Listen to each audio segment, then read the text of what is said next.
Ciao, la mia passione per la recitazione nasce molto, molto presto. Fin da bambina mi piaceva raccontare delle storie. Mia nonna paterna faceva un gioco mentre cucinava. Io ero Fratel Coniglietto e lei era la nonna di Fratel Coniglietto e ci si inventava delle storie mentre si preparava la cucina, mentre si preparava il pranzo o la cena. E questo gusto di entrare in un personaggio e di raccontare storie è qualcosa che c'è sempre stato. All'inizio non sapevo bene come potesse essere esplicitato, ho iniziato con la danza prima di arrivare al teatro e poi alla televisione, però non saprei dire che momento, ecco, è una cosa che mi ha sempre accompagnato. La mia agente mi ha mandato la richiesta di self-tape che era stata fatta per questo nuovo personaggio di Un posto al sole e Agatha.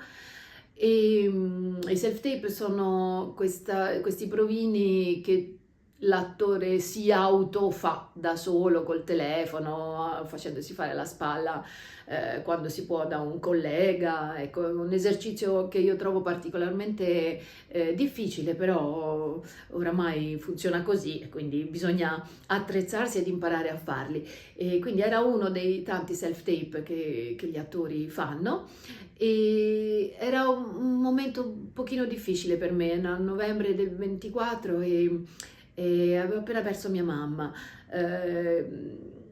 Penso che sia uno dei più brutti self-tape che io ho fatto negli ultimi anni.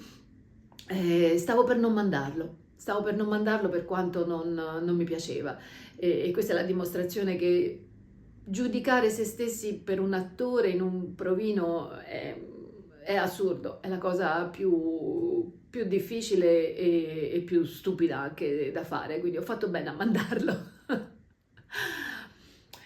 Poi raccontaci del tuo personaggio. Beh, Agatha, spero che l'abbiate seguita, l'abbiate vista durante tutto questo anno, il 2025, nel quale è apparsa.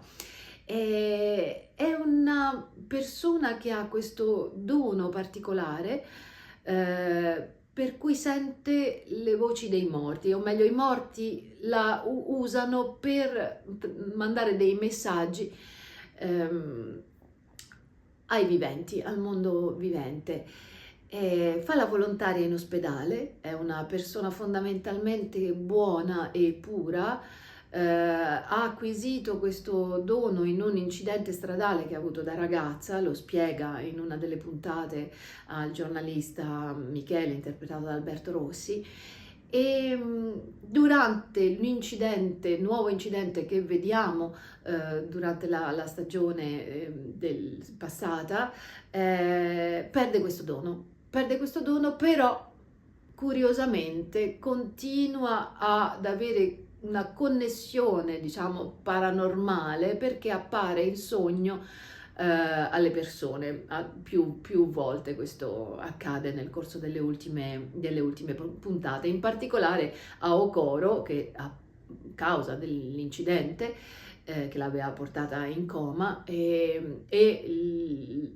questa, diciamo, apparizione cosciente di Agatha in sogno ad Okoro fa sì anche che Okoro decida di parlare rispetto alla faccenda del caporalato, che è questo intrigo nel quale il personaggio di Agatha è implicato durante tutta la stagione passata.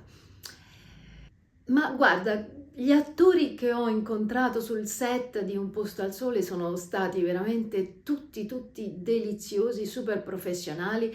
Ovviamente Alberto Rossi che interpreta Michele è quello con cui ho avuto più scene e anche le primissime scene che ho girato e quindi mi ha molto anche aiutato ad entrare nella troupe. Sempre non è mai facile arrivare in una troupe che si conosce da così tanti anni come un elemento nuovo e quindi Alberto è stato veramente molto gentile in questo accompagnamento.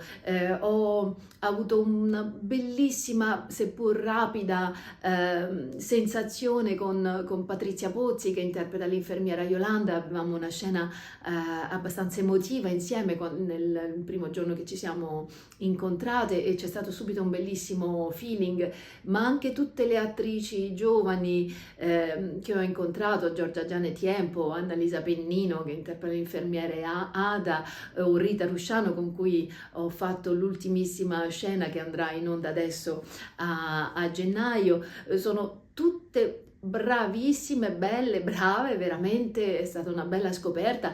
E ovviamente anche Gibril Kebe che interpreta Okoro e con il quale avevamo delle scene abbastanza toste, insomma, in cui lui mi doveva far paura e devo dire che è stato veramente molto bravo, e poi dopo ci siamo fatti un sacco di risate ovviamente nei camerini, anzi nella roulotte, perché eravamo in esterni. È stata veramente dal punto di vista umano una bellissima esperienza.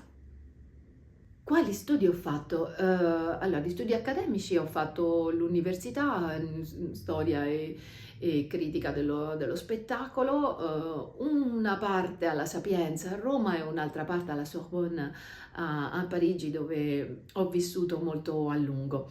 E per quello che riguarda la recitazione ho fatto un'accademia regionale che adesso non esiste più qui a Roma, 1000 anni fa, però le mie insegnanti più importanti sono tutti dei personaggi legati al metodo Strasberg. Francesca De Sapio del Duse Studio, con cui ho lavorato quando ero appena tornata da New York e che è una delle credo 2 sole membre a vita dell'Actor Studio italiane, e poi Susan Strasberg, la figlia di Lee, e Geraldine Baron, che è stata la mia insegnante, diciamo, della maturità dei miei studi e per la quale sono stata anche assistente in diverse occasioni. La mia prima esibizione. Ah, boh, difficilissimo. Allora, diciamo che le mie prime esibizioni professionali sono state in quanto danzatrice.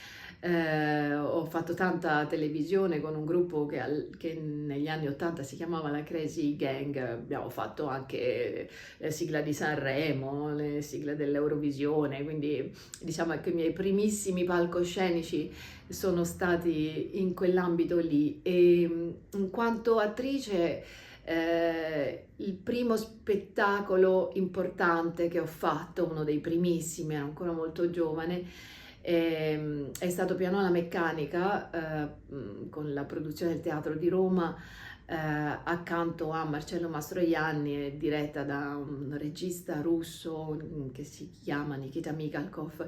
E quindi diciamo che ho avuto la immensa fortuna e l'immenso piacere di lavorare con dei mostri sacri quando ero ancora molto giovane, ed è stato estremamente formativo. Ma il mio personaggio preferito di quelli che ho interpretato? Ehm, la prendo così questa domanda. Senz'altro un personaggio che ho fatto in teatro diversi anni fa, che è una delle protagoniste femminili di Cemento, un testo del drammaturgo tedesco Heiner Müller, che si chiama Dunyasha, questo personaggio, ed è una rivoluzionaria che combatte diciamo, che ha un enorme conflitto interno fra il suo amore per uno dei suoi compagni e quella che invece richiede la rivoluzione, è ambientato durante la rivoluzione russa, e quello che invece è il suo dovere di rivoluzionaria. E è un personaggio molto, molto complesso, che mi è piaciuto perché in quel momento toccava qualcosa di questa dicotomia che a volte noi attrici in particolare possiamo sentire fra vita privata e e commitment verso il nostro lavoro.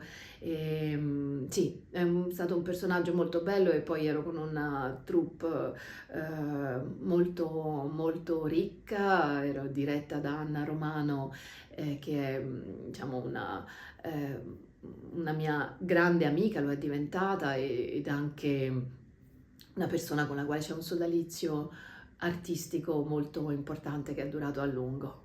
Il mio sogno nel cassetto. Ah. Vabbè, la sparo perché mi piacerebbe tantissimo fare un film di action. Guarda, io sono pronta, anche alla mia età, sono in super forma, mi alleno continuamente, vorrei tantissimo fare le capriole, le spade, le lotte. No, quello sì, sarebbe una grande figata fare un action. Mi descrivo in 3 aggettivi. Sono, sono una grande ottimista, sono estremamente caparbia e spero di aver imparato ad essere generosa.